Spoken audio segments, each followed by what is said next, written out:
Sambil membawa foto anaknya, Ruby Sugara, warga lorong perbatasan Tangga Takat Seberang Ulu 2, melapor ke SPKT Polrestabes Palembang Selasa 3 Maret 2026 siang lalu. Ia melaporkan putranya, Muhammad Arselio, 3 tahun, yang hilang sejak Senin pagi usai pamit jajan ke warung. Nah, dia ke warung, habis dari warung nggak pulang-pulang lagi ke kontrakan. Oh, sudah sampai hari ini. Sudah sempat melihat rekaman CCTV di sekitar? Cuma lihat di warung. Ada anak yang? Ada. Habis itu nggak kelihatan lagi? Habis itu nggak tahu lagi sampai hari ini. Diduga. Rekaman CCTV warung sempat memperlihatkan korban membeli jajan, namun jejaknya hilang setelah itu. Untuk anak yang hilang itu yang anak kedua, usianya 3 tahun, izin ke mamanya mau beli jajan di warung.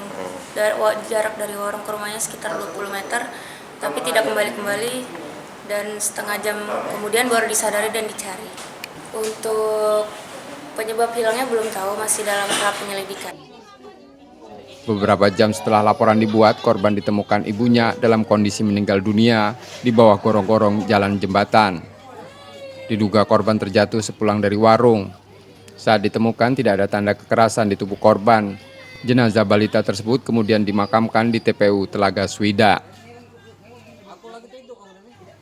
Yudi Kiswanto, Kompas TV, Palembang, Sumatera Selatan.